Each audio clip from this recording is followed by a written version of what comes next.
Michael Jackson, The King's Final Rehearsal. Chapter 1. The Body in the Bedroom. June 25th, 2009, 12:21 p.m. 100 North Carrollwood Drive, Holmby Hills, Los Angeles. A 911 call came through. "Sir, what's your emergency?" "Yes, I need an ambulance as soon as possible." The voice was panicked. The caller was Dr. Conrad Murray, Michael Jackson's personal physician. "What's the problem, sir?" "I have a gentleman here. He's not breathing. He's not responding to anything." Paramedics arrived within minutes. They rushed upstairs to Michael Jackson's bedroom, and what they found would shock the world. Michael Joseph Jackson, the king of pop, was lying in his bed, not breathing, no pulse. His skin was cold. His eyes were open, but seeing nothing. Dr. Murray was performing CPR, but it was obvious. Michael had been dead for a while. The paramedics took over. They tried everything: chest compressions, defibrillation, adrenaline shots, but Michael's body didn't respond. At 2:26 p.m. at UCLA Medical Center, Michael Jackson was pronounced dead. He was 50 years old. The official cause of death would later be listed as acute propofol intoxication. But that clinical term doesn't tell the real story, because Michael Jackson didn't just die on June 25th, 2009. He'd been dying for decades, dying from the pressure of being perfect, from the trauma of his childhood, from the loneliness of fame, from his addiction to painkillers and plastic surgery, from the people who used him for money, and in the end, from a drug so powerful it's only supposed to be used in operating rooms. Now, I'm going to tell you the real story of Michael Jackson, not the moonwalking, record-breaking icon, but the broken child who never escaped his father's abuse, the man who couldn't look in the mirror without seeing a monster, the addict who was surrounded by enablers. This is the story of how the greatest entertainer in history died alone in a bedroom, killed by the very doctor who was supposed to keep him alive. Chapter 2. Gary, Indiana. The Birth of a Slave. August 29th, 1958. Gary, Indiana. Michael Joseph Jackson was born into a family that would make him a star and destroy him in the process. His father, Joseph Joe Jackson, was a steel mill worker with a failed music career. Joe was bitter, angry, violent. He saw his children as a second chance, not for them, but for himself. His mother, Catherine, was a devout Jehovah's Witness, gentle and kind, but completely submissive to Joe. She couldn't protect her children from their father's rage. Michael was the 8th of 10 children. The Jackson household was chaotic, cramped, and ruled by fear. Joe discovered his sons could sing. He saw dollar signs. He formed a group, the Jackson Five: Jackie, Tito, Jermaine, Marlon, and Michael, and Joe became their drill sergeant. Rehearsals started after school and went until midnight. If the boys made a mistake, Joe would beat them, with a belt, with a switch, with whatever was within reach. Michael was the youngest and the most talented. He could sing like no child should be able to sing, with soul, power, and emotion far beyond his years. But Joe pushed him the hardest. "You mess up, you get the belt," Joe would say, and he meant it. Years later, Michael would describe rehearsals. If you didn't do it the right way, he would tear you up, really get you. Michael lived in terror of his father. He'd wet the bed from anxiety. He'd throw up before performances. He'd have nightmares about Joe breaking into his room. But on stage, Michael was magic. When the spotlight hit him, he transformed. He wasn't a scared little boy anymore. He was a star. In 1968, when Michael was just 10 years old, the Jackson Five signed with Motown Records. Their first 4 singles all hit #1. I Want You Back, ABC, The Love You Save, and I'll Be There. Michael Jackson, at age 11, was the biggest child star in the world. But childhood had been stolen from him. While other kids played outside, Michael rehearsed. While other kids went to school, Michael performed. While other kids made friends, Michael was surrounded by adults who saw him as a product. He never had a normal childhood.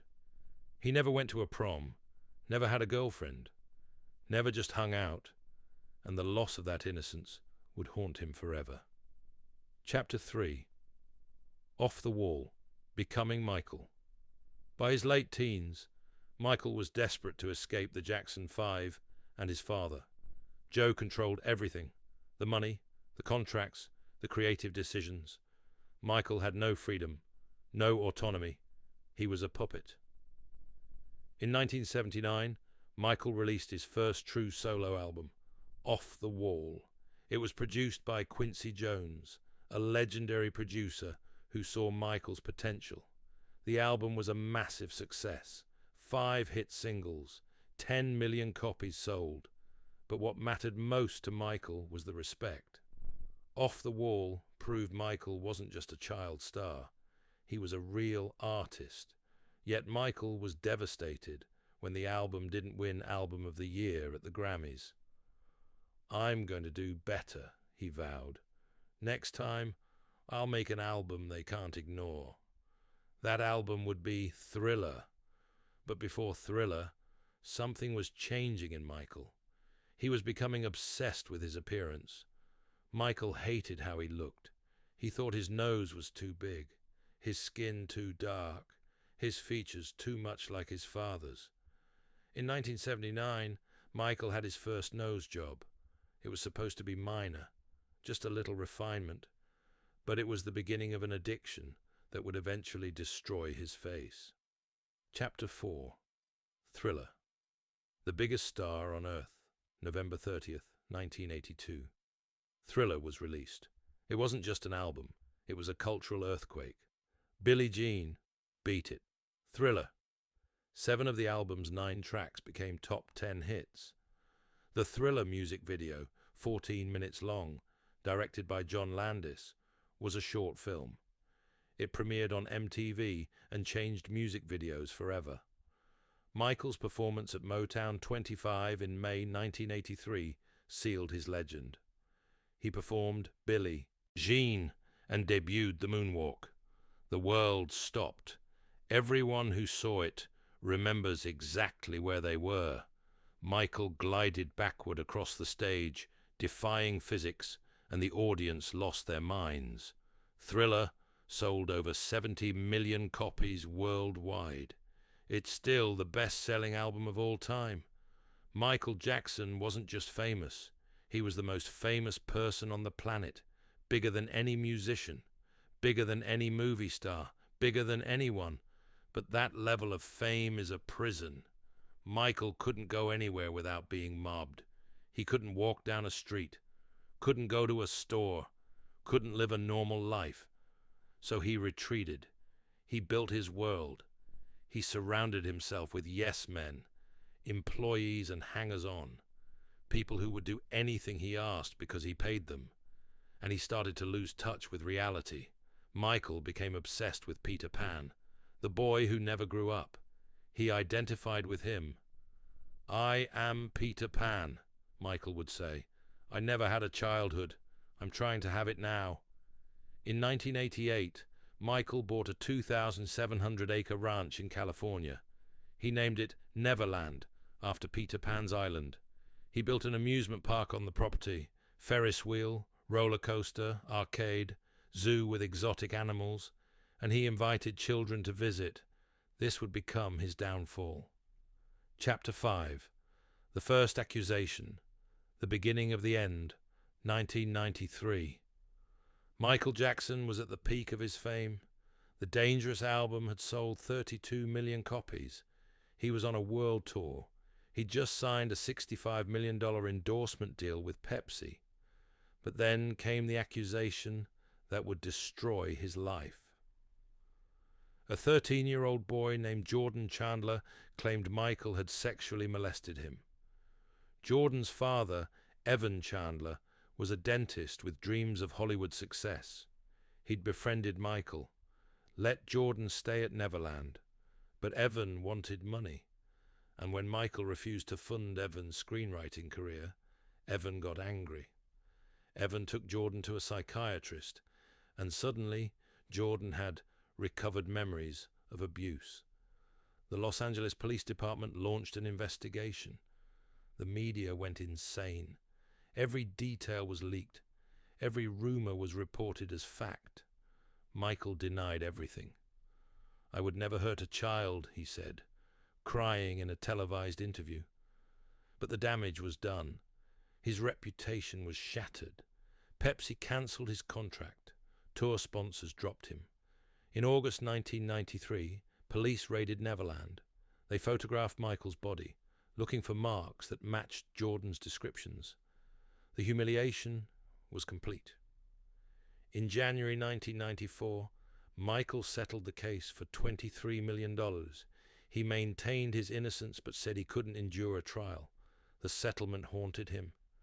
To many, it looked like an admission of guilt, but Jordan Chandler never testified.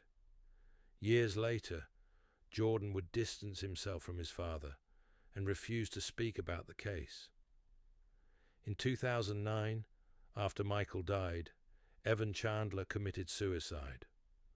The truth of what happened or didn't happen remains a mystery, but the accusation destroyed Michael's image and his psyche. Chapter 6. Lisa Marie and Debbie, The Marriages of Convenience, 1994. In the wake of the allegations, Michael made a shocking announcement. He'd married Lisa Marie Presley, daughter of Elvis Presley. The wedding had happened in secret in the Dominican Republic on May 26, 1994. To the world, it seemed like a publicity stunt, a way to rehab Michael's image. "See, I'm married to a woman. I'm normal." But Lisa Marie insisted it was real. "I loved him," she'd later say. "He was romantic. He was kind. He made me feel special." The marriage lasted less than 2 years. Lisa Marie filed for divorce in January 1996. She'd later admit, "Michael wanted children desperately. He wanted me to have his baby, but I wasn't ready. And when I said no, he moved on." 3 months after divorcing Lisa Marie, Michael married again, this time to Debbie Rowe, a nurse who'd worked for his dermatologist. Debbie was willing to give Michael what Lisa Marie wouldn't: children. In 1997, Debbie gave birth to Michael Joseph Jackson Jr., nicknamed Prince. In 1998, she gave birth to Paris Michael Catherine Jackson. But the marriage was transactional. Debbie later admitted, "I did it for him. He wanted to be a father.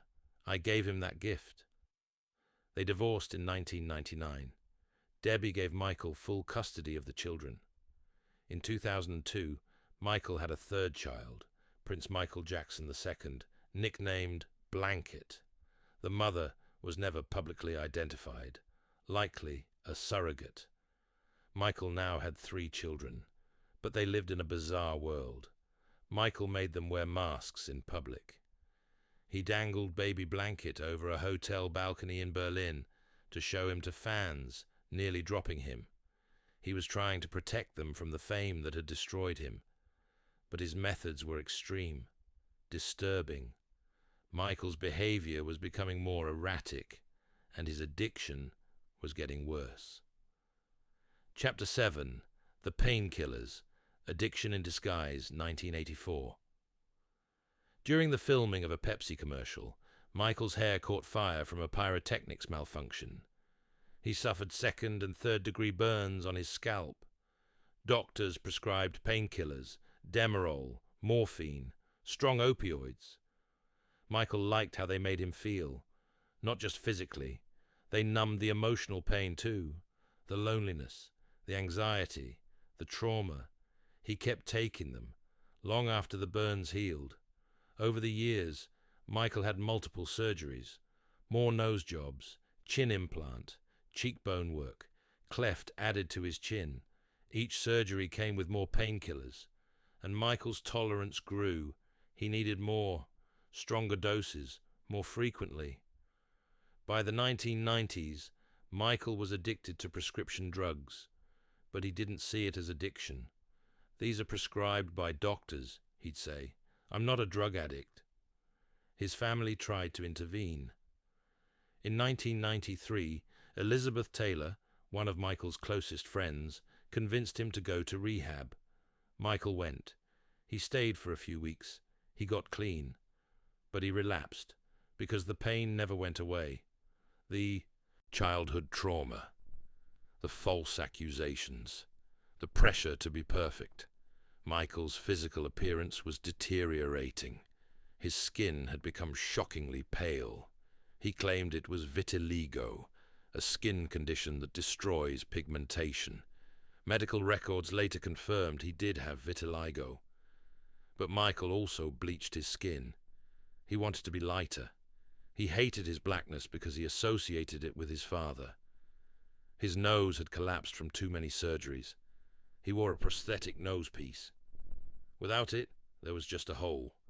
His face was unrecognizable, gaunt, plastic, inhuman, but Michael couldn't stop. He was addicted to plastic surgery, the same way he was addicted to painkillers. Chapter 8. The Trial, 2005, and The Breaking Point, 2003. British journalist Martin Bashir made a documentary about Michael called Living with Michael Jackson. In it, Michael admitted he shared his bed with children. "It's not sexual," he insisted. "It's innocent, like Disneyland." The documentary was a disaster. It made Michael look predatory, unstable. Shortly after it aired, a 13-year-old cancer survivor named Gavin Arvizo accused Michael of molestation. In November 2003, police raided Neverland again. Michael was arrested, handcuffed, booked. In 2005, Michael went to trial. The case was called The People vs. Jackson.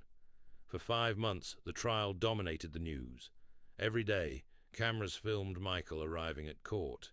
He looked frail, sick. He wore pajamas one day because he said he'd been hospitalized. The prosecution painted Michael as a predator who groomed children. The defense argued that Gavin's family were con artists looking for money. On June 13, 2005, the jury returned verdicts on all 14 counts. Not guilty, not guilty, not guilty. Michael was acquitted. He'd won, but he didn't feel like a winner. The trial had destroyed him. Financially, he was nearly bankrupt. The legal fees were astronomical. Emotionally, he was shattered. Michael never returned to Neverland. "It's not a happy place for me anymore," he said. He abandoned the ranch and moved to Bahrain, then Ireland, then Las Vegas. He was a nomad, a ghost of himself, and his addiction spiraled out of control. Chapter 9. This is it. The comeback that never was. March 5th, 2009. Michael Jackson held a press conference at the O2 Arena in London. "This is it," he announced. "This is my final curtain call." Michael was announcing a series of 50 concerts at the O2, his first major performances in over a decade. The tickets sold out in hours. Over 750,000 people tried to buy them. It was the fastest-selling concert series in history. Michael needed the money. He was in debt, over $400 million. He'd spent recklessly for years. He owed money to everyone. But more than the money, Michael wanted to prove he still had it, that he was still the king of pop. Rehearsals began in April 2009. Michael rented a mansion in Holmby Hills. He hired a team, choreographers, dancers, musicians, producers, and he hired Dr. Conrad Murray as his personal physician. Murray was a cardiologist from Las Vegas. He'd treated Michael before. Michael trusted him. But Murray was also desperate. He was in debt, facing foreclosure, dealing with baby mama drama and child support. When Michael offered him $150,000 a month to be his personal doctor, Murray jumped at it. Michael had one condition. "I need you to help me sleep." Michael had chronic insomnia. He hadn't slept properly in years. The anxiety, The pressure, the trauma, it all kept him awake. He'd tried everything. Ambien, lorazepam, Valium, nothing worked. But Murray had access to something stronger. Propofol. Chapter 10. Propofol. The milk of death. Propofol is a powerful anesthetic. It's used in surgeries to render patients unconscious. It's nicknamed milk of amnesia because it's a white, milky liquid that makes you forget everything. It's only supposed to be used in hospitals with full monitoring equipment and trained anesthesiologists. But Michael wanted it, and Dr. Murray gave it to him. Every night, Murray would inject propofol into Michael's veins. Michael would fall unconscious immediately. He'd sleep for a few hours. Then Murray would wake him up with other drugs, and Michael would start his day. This had been going on for weeks, maybe months. Murray later claimed he'd tried to wean Michael off propofol, but Michael was desperate. "I have to sleep," Michael would beg. "I have rehearsals. I have to be ready. Please, just give me milk." Michael called propofol his milk. Murray knew it was dangerous. Propofol can stop your breathing. If you're not monitored, you can die. But Murray did it anyway, because Michael paid him, and Murray needed the money. Rehearsals for This Is It were not going well. Michael was late, distracted, exhausted. He'd show up to rehearsals so cold he wore multiple layers of clothing, even though it was summer. His body temperature was dropping, a side effect of drug use. He was losing weight. He was down to 136 pounds. For a 5'9" man, that's skeletal. But when he performed, flashes of the old Michael appeared. The moonwalk, the spins, the magic. Director Kenny Ortega filmed the rehearsals. The footage would later become the documentary This Is It. But privately, Ortega was worried. He sent emails to the concert promoter, AEG Live. "Michael is not well. We need to take care of him." AEG didn't listen. They had $85 million invested. They needed Michael to perform, so they pressured him, and Murray kept giving him propofol. Chapter 11, June 24th, 2009, the final rehearsal. June 24th, 2009, Wednesday night, Staples Center, Los Angeles. Michael had his final rehearsal for This Is It. He arrived late, as usual, but when he got on stage, something changed. He was energized, focused, brilliant. He rehearsed Earth Song, Billie Jean, Thriller. He hit every mark, every move. He was the king of pop again. The crew was amazed. "This is the best he's been in weeks," they said. Michael left rehearsal around midnight. He was in good spirits. "I'm ready," he told Kenny Ortega. "Tomorrow we do it again." Michael was driven home to his rented mansion on Carrollwood Drive. He arrived around 1 a.m. Dr. Murray was there, waiting. Michael was wired from the rehearsal. "I need to sleep," he told Murray. "Big day tomorrow." Murray gave Michael some pills, Valium, lorazepam. But Michael couldn't sleep. Around 2 a.m., Michael begged, "Please, just give me milk. I need to sleep." Murray hesitated. He later claimed he didn't want to give propofol, but Michael insisted. So Murray set up an IV drip. He injected 25 milligrams of propofol into Michael's system. Michael fell unconscious, and Murray made a fatal mistake. He left the room. Chapter 12. June 25th, 2009. The King is dead. June 25th, 2009. Thursday morning. Around 10:40 a.m., Murray returned to Michael's bedroom. Michael wasn't breathing. Murray panicked. He started CPR, but he was doing it wrong, performing chest compressions on the bed instead of a hard surface. He didn't call 911 immediately. Instead, he called Michael's personal assistant. He called Michael's security. He even started making phone calls to cover his tracks, hiding or moving evidence. Finally, at 12:21 p.m., over an hour after he found Michael, Murray called 911. Paramedics arrived at 12:26 p.m. They found Michael in full cardiac arrest. His body was cold. He'd been dead for a while, but Murray insisted they keep trying. "We have to save him," he begged. Paramedics transported Michael to UCLA Medical Center. Doctors there continued resuscitation efforts, but it was hopeless.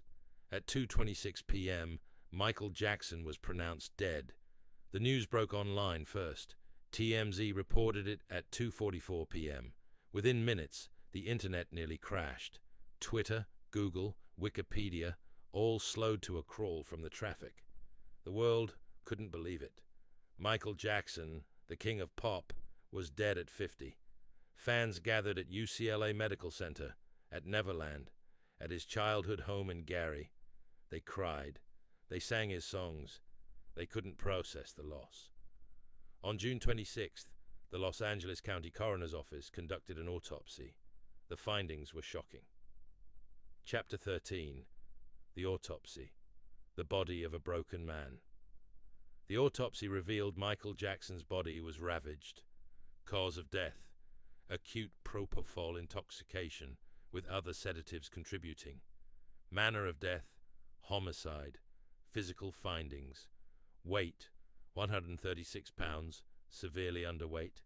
Multiple injection sites on arms and legs. Vitiligo confirmed across much of his body. Scarring on scalp from the 1984 Pepsi burn. Prosthetic device in nose. His nose had collapsed from surgeries. Tattoos. Permanent makeup on eyebrows and lips, and around his scalp to blend his wig hairline. Arthritis in lower spine and fingers. Enlarged prostate. Lungs showed chronic inflammation, possibly from years of performing. Toxicology: propofol, lethal level. Lorazepam, midazolam, diazepam, lidocaine, ephedrine. Michael's body was a pharmacy. He'd been taking multiple drugs daily for years, but what shocked investigators most was the propofol.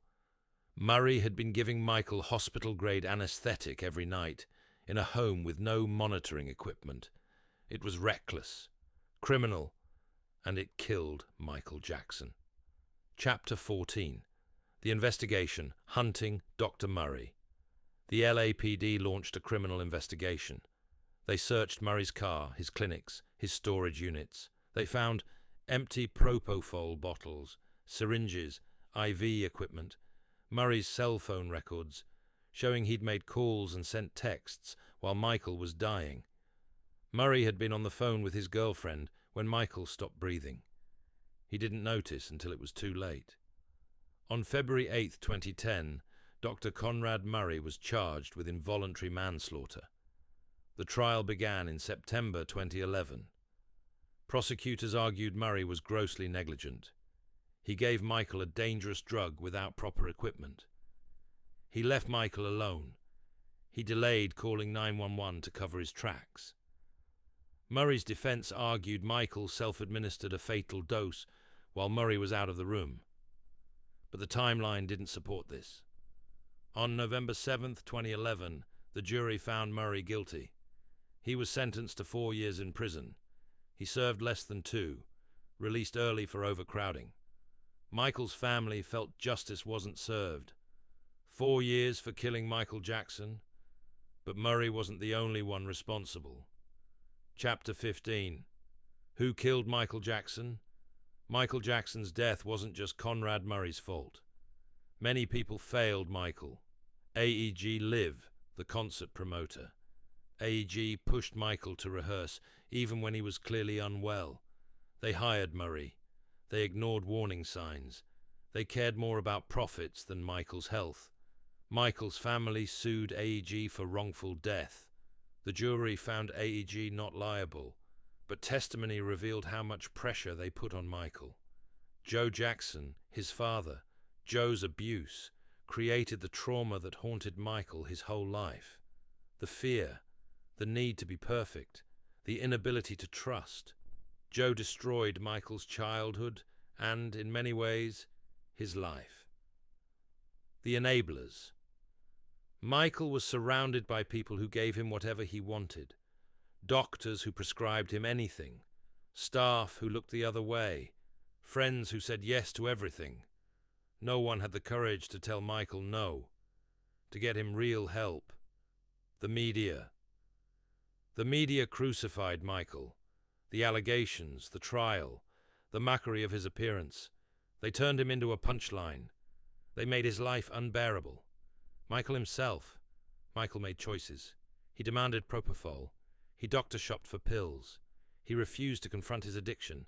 But Michael was also a victim of abuse, of fame, of exploitation. Chapter 16. The Funeral. Goodbye to the King. July 7th, 2009. The Staples Center, Los Angeles. Michael Jackson's memorial service. Over 17,000 people attended inside. 1 billion watched on TV. One of the most watched events in television history. Stevie Wonder, Mariah Carey, Lionel Richie, Jennifer Hudson performed. Magic Johnson, Brooke Shields, Berry Gordy spoke. But the most heartbreaking moment was when Michael's daughter, Paris, just 11 years old, took the microphone.